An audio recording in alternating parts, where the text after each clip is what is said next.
CJP का protest खत्म हो चुका है, आंदोलन खत्म हो गया है। नमस्कार, मैं हूं आपके साथ नेहा शर्मा। आप देख रहे हैं डेली पोस्ट न्यूज की ये सोशल मीडिया स्ट्रीम। आप सभी का बहुत बहुत स्वागत है।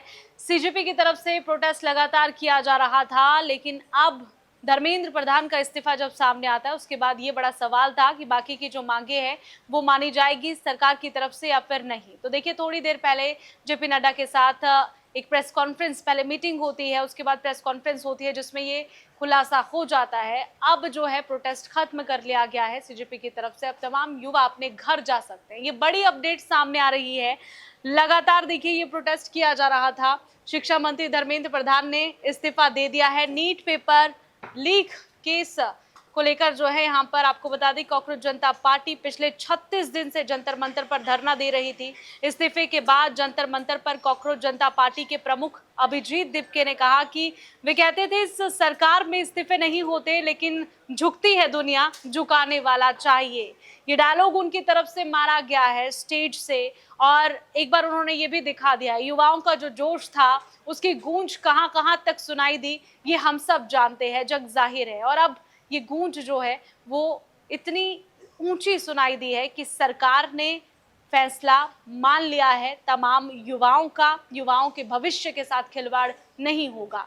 अब देखिए, ये भी देखना होगा कि इस कुर्सी पर आगे कौन बैठता है। हालांकि सूत्रों के हवाले से तो कई सारे नाम सामने आ रहे हैं जो अभी फिलहाल नहीं लिए जा सकते हैं, क्योंकि अभी तो कयास लगाने भी मुश्किल है। धर्मेंद्र प्रधान के आगे से जो है वो एक तरह से कहा जा सकता है कि सिर्फ प्रधान रह गया है, और शिक्षा मंत्री उनके आगे से हट चुका है। शिक्षा मंत्री अब वो नहीं है, वो अपनी कुर्सी से इस्तीफा दे चुके हैं।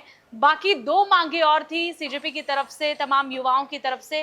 पहली मांग ये थी कि जिन बच्चों के पेरेंट्स से अपने बच्चे खोए हैं, जिन्होंने नीट एग्जाम के बाद पेपर लीक हो जाता है और आत्महत्या कर ली, अपनी ई हलीला समाप्त कर ली, उन बच्चों के परिवारों को 1-1 करोड़ रुपए के मुआवजे की बात हुई थी कि वो दिया जाए। और दूसरी मांग एक और थी, वो ये थी कि वो कांस्टेबल जिनके नाम नोट डाउन किए गए थे सीजेपी की तरफ से, युवाओं की तरफ से, जिन्होंने बच्चों को बेरहमी से पीटा था, बच्चों के सिर फोड़े और ना जाने क्या क्या किया, उन कांस्टेबल्स को कड़ी से कड़ी सख्त सजा या उन पर कोई ना कोई लीगल एक्शन लेने की बात की जा रही थी। ये दो मांगे थी इस्तीफे के बाद भी, जो अब मान ली गई है। 36 दिन बाद अब ये प्रोटेस्ट पूरी तरह से खत्म है, ये एक तरह से कहा जा सकता है। और ये हुआ है, अभी थोड़ी देर पहले प्रेस कॉन्फ्रेंस होती है जेपी नड्डा के साथ, सीजेपी के कार्यकर्ताओं के साथ, जिसके बाद ये जो मांग है वो मान ली गई है। देखिए, यहाँ पर 12 साल में पहली बार विरोध के बाद जो है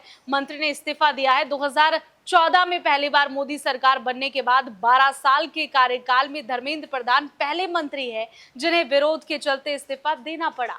हालांकि इससे पहले 2018 में विदेश राज्य मंत्री एमजे अकबर ने इस्तीफा दिया था, और उससे पहले 2018 में विदेश राज्य मंत्री एमजे की तरफ से जो है वो इस्तीफा दिया गया था। दुनिया भर में मी टू आंदोलन चल रहा था, और अकबर पर पत्रकारिता के दिनों में यौन उत्पीड़न के आरोप लगे थे। और हमेशा लोकतंत्र की ही जीत होती है, ये कहा जा सकता है। जेंजी चिल्लाया जा रहा था, बोला जा रहा था, लेकिन अब जन जीत हुई है, ये एक तरह से हम कह सकते हैं। दीपके ने कहा है कि कॉकरोच एक बार जो है वो अगर कहीं घुसता है तो आसानी से निकलता नहीं है, बाकी की मांगों को भी माना जाए। और वो अलग अलग तस्वीरें एक बार फिर से आपको स्क्रीन पर दिखा देते हैं, जिसमें दीपके जो है वो घुटनों पर झुक जाते हैं जैसे ही उन्हें एक कॉल आता है। और उसके बाद दीपके की खुशी का कोई ठिकाना ही नहीं था। उन्होंने जमीन पर जोर जोर से हाथ पटका और खुशी मनाई कि आखिरकार उनका ये आंदोलन जो है वो सफल रहा। वहीं सोनम वांगचुक, जो कि मेन किरदार रहे हैं, हीरो रहे हैं इस पूरे आंदोलन के, उनकी तरफ से भी ट्वीट किया गया है। सोनम वांगचुक ने अस्पताल से पोस्ट में लिखा कि ये लोकतंत्र की जीत है, प्रत्यक्ष लोकतंत्र, सड़कों से मिली जीत, ये शांति, धैर्य और दृढ़ता की जीत है। सीजेपी और जेंजी को बधाई दी गई है। देश के हर कोने से उठे खड़े होने के लिए सभी नागरिकों का धन्यवाद सोनम वांगचुक ने किया है, क्योंकि दूर दूर से प्रोटेस्ट के लिए आंदोलनकारी पहुंचे थे, युवा पहुंचे थे, बच्चे से लेकर बुजुर्गों तक सभी ने पूरा जोश दिखाया, और हार माननी ही पड़ी सरकार को, और इस्तीफा देना पड़ा शिक्षा मंत्री धर्मेंद्र प्रधान को। अब देखिए, बड़ी ये जानकारी है कि इससे पहले भी दो मांगे जो है वो रहती थी 3 मई देश भर में नीट यूजी 2026 परीक्षा हुई। करीब 20 लाख स्टूडेंट्स इसमें शामिल हुए। 12 मई को पेपर लीक के आरोपों के कारण परीक्षा रद्द कर दी गई, री एग्जाम की घोषणा की गई। वहीं 15 मई को सीजीपी जस्टिस सूर्यकांत ने कहा कि बेरोजगार युवा कॉकरोच की तरह है, जगह जगह फैल जाते हैं, सोशल मीडिया पर रहने के अलावा कोई काम ही नहीं है। और यही बात थी, यही वो ट्रिगर पॉइंट था जिससे युवा भड़क गए, जेंजी भड़क गए। 16 मई अभिजीत दिपके ने कॉकरोच जनता पार्टी के नाम से सोशल मीडिया मूवमेंट शुरू किया। 6 जून को कॉकरोच पार्टी ने यहाँ पर शिक्षा मंत्री के खिलाफ दिल्ली के जंतर मंतर पर पहला प्रदर्शन किया। 6 जून से ये प्रदर्शन अभी तक जारी रहा। 3 महीनों तक ये तमाम जो आंदोलन चला है, 2 महीनों तक आंदोलन चला है। बाकी इससे पहले जिस तरीके से मैंने पहले भी बताया कि 3 मई को देश भर में नीट यूजी 2026 परीक्षा हुई थी और करीब 20 लाख स्टूडेंट्स ने इसमें हिस्सा लिया था, शामिल हुए थे। तब से ये प्रोसेस जो है वो जारी रहा। अब 24 जुलाई को पेपर लीक पर प्रदर्शन के बीच एनटीए ने 48 अधिकारियों को बर्खास्त कर दिया था, जिसके खिलाफ केस भी दर्ज हुए। और 25 जुलाई यानी कि आज का वो दिन, शिक्षा मंत्री धर्मेंद्र प्रधान ने इस्तीफा दे दिया है।